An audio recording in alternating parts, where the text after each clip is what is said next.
You're here right now at this moment because tomorrow you want to be somebody greater than the person you are today.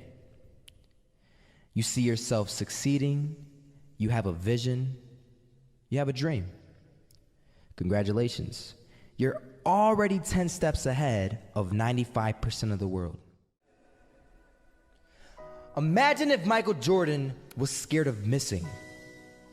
He would have never taken a shot.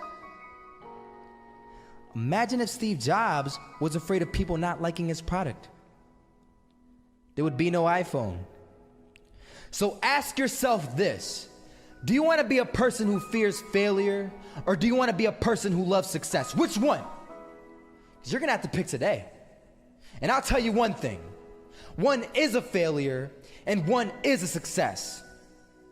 And if you love success, there is nothing that can stop you. All those negative things people say will mean nothing. They're gonna talk about how only 1% make it to the top. Big deal. Wanna know something else? Only 1% stick with that fitness program long enough to see results. Only 1% of nerds stick with that video game long enough to get good at it. Only 1% of relationships stick it out to the end. That doesn't mean you have a 1% chance. It just means you can't behave like the 99%. You'll have to do something better than giving up a month from now. Those are just numbers. You want to talk about numbers? Take a look around you and take a good look around you. Are you like 99% of the people around you? If you are, then you're in the wrong video, my friend. You have to love success just as much because that's what's gonna allow you to get up and go for it. Being scared to fail won't do anything. In fact, when you love success and you start going for it, guess what happens? You're gonna fail. You're gonna fail 10 times, 100 times, maybe even 1,000 times. But that's okay. Failure isn't permanent. Falling isn't permanent. You get right back up and keep going. And this time, you're gonna be stronger, wiser, and you'll be more driven than ever. And for every 10 failures, you'll land one success. You have to love success so much that you're willing to fail 10 times before you can succeed once. That's how a winner does it.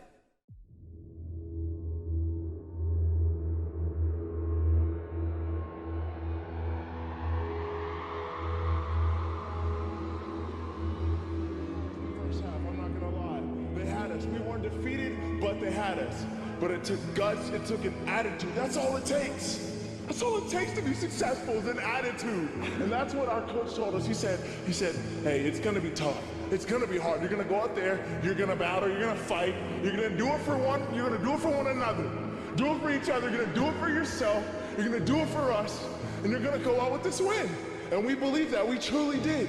And it's an awesome feeling. It's an awesome feeling when you truly believe that you're going to be successful. Regardless of the situation, regardless of the scoreboard, you're going to be successful because you put in all the time, all the effort. This is that shot, can't land it. So it is going to be that retake scenario. Crims has the kid. I saw an old man, had a hat, suspenders, and a cane. Was about 80 years old. This old man was barely walking. He could walk, but the cane helped a lot. He was struggling. So anyway, he was walking across the street and he ended up falling. So I went over to go help him. And he gets up, says thank you, and we introduced ourselves. Had a little conversation. Told me his name and I told him mine. His name was Robert, by the way. And right as he walked away, I told him, this is what I said. Robert, you should stay inside where it's safe, my friend. And Robert turns around and says to me, I love walking, and I love walking way more than I'm afraid of falling. So I ask him, well, what about your safety? Don't you want to live? And he told me this. These are the exact words he said. He said this: Solo, Living means doing what you love to do. And if I had to fall here and there to do what I want to do in life, then so be it. And he just walked away. Never saw him again. That was it. But that statement really had me thinking, and it had me thinking hard, because I learned something that day.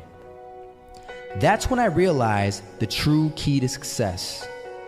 You see, I always thought if I could just fear the act of failing, and if I fear it like crazy, I will succeed. Because I thought the fear would magically motivate me to get out there and start taking action. But after that day, I realized something. I realized it's the love for success that will lead me to succeeding. So just imagine if Robert feared falling. Would he even start walking? Of course not. He wouldn't even do what he loved to do. He would sit at home and take no type of action. But he loved walking. Wasn't even scared to fall. It gave him life.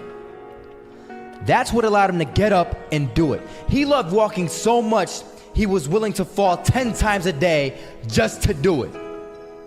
And you have to be the same. So the next time someone tells you, you're gonna fail, you know what you tell them? Tell them they're right. But you're not afraid to fail. You're not afraid to take action. You're not afraid to jump. You're gonna fail 10 times, but you know what? It's cool. Because on the 11th time, you'll succeed. Oh, you'll succeed, all right. And it'll feel good.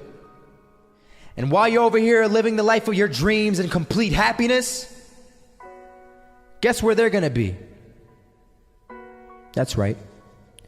They'll be failures, the real failures. Over there where it's safe, scared to fail. I'm gonna tell you something. You gotta have a tremendous work ethic to be successful in here. In other words, and you can relate to this, you gotta have a lot of dog in you. You really do, man, if you want to be successful, because it's going to be a lot of trying times. So you have to have a tremendous work ethic. But you got to have faith. Faith without works is dead. You hear it all the time. You go to church and you learn all these scriptures, but then you don't apply none of them to your life. You're looking at a man who has made the simple application of 3 or 4 scriptures and maxed them out to get here. I maxed out 3, 4 scriptures to get here. I kid you not. I'll share them with you if you want to hear about them, but I maxed out 3, 4 scriptures to get here. I'd love to tell you I'm the funniest person ever lived, but I ain't. Richard Pryor got that. I'd love to tell you I'm the greatest entertainer, but I ain't. Michael Jackson was that. I got all that, but they gone. So I probably am. But listen, man. But I got to tell you something. If you could get a couple of things from me, if you could gather this piece of information. Albert Einstein said once, he said, imagination is everything. It's the preview to life's coming attractions. I want you to get this now. Imagination is everything. It's the preview to life's coming attractions. Because if you think about it, everything you have, everything we have in this world, somebody imagined it. It's your imagination is tremendous. Somebody was sitting on the phone one day talking with a cord to the wall and said, man, I wish I could just go outside with this phone. Everybody in here got a cell phone. Somebody imagined that. Somebody got tired of riding in a wagon cross country from slavery to freedom. Somebody said, I wish we had something that made these wheels move by themselves. We drive cars. People got tired of driving from New York to LA. Somebody said, I wish we could fly. We got airplanes. Imagination is everything. It's the preview to life's coming attractions. Your real life, the one God really got for you, is in your imagination. It is not in your current situation or your current paycheck. And if you've been living like that, you have then restricted yourself to a commonality that is really not yours. Because what really God got for you is really in your imagination.